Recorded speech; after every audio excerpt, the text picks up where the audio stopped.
of 1987, President Reagan and I were driven into a large hangar at the Ottawa airport to await the arrival of Mrs. Reagan and my wife Mila prior to departure ceremonies for their return to Washington following their highly successful state visit to Canada. President Reagan and I were alone, except for the security details. When their car drove in a moment later, out stepped Nancy and Mila, looking like $1 million. And as they headed towards us, President Reagan beamed. He threw his arm around my shoulder and he said with a grin, "You know, Brian, for two Irishmen, we sure married up."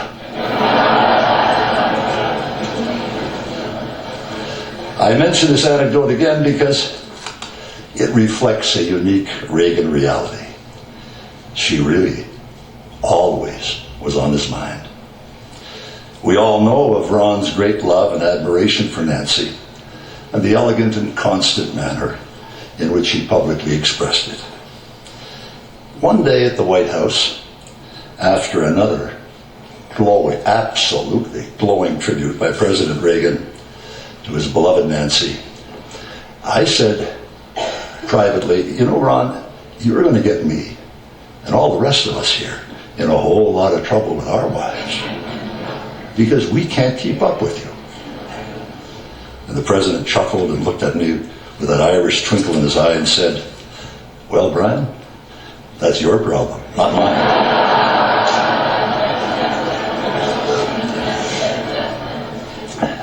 To illustrate this absolutely unique partnership and relationship, let me share with you today a letter he wrote to Nancy on their first Christmas together in the White House on December 25, 1981.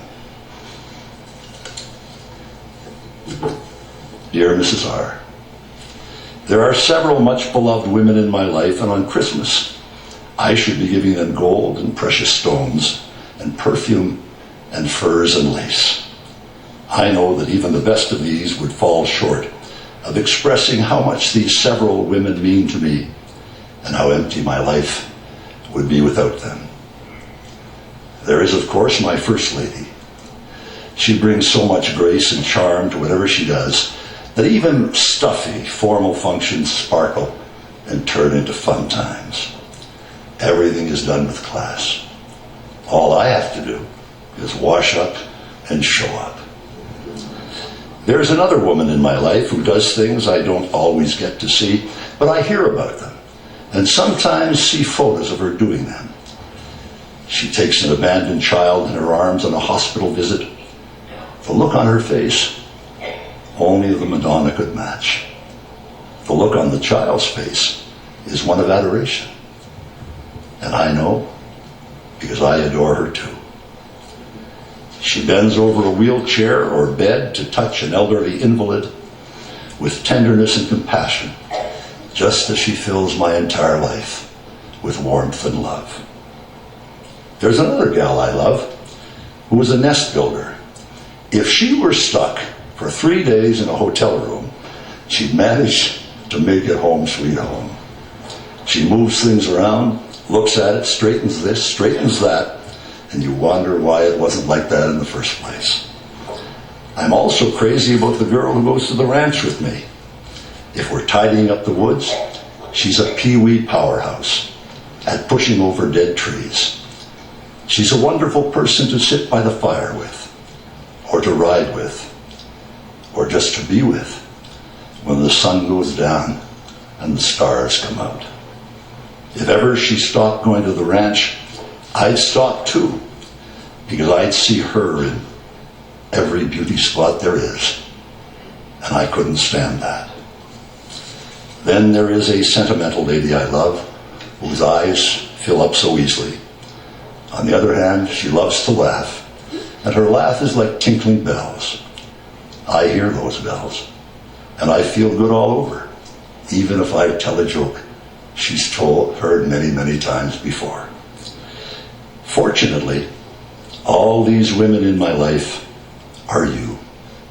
Fortunately for me, that is, for there could be no life for me without you. Browning asked, how do I love thee? Let me count the ways. For me, there is no way to count. I love the whole gang of you. Mummy, First Lady, the sentimental you, the fun you, and the pee-wee powerhouse you. Merry Christmas, you all.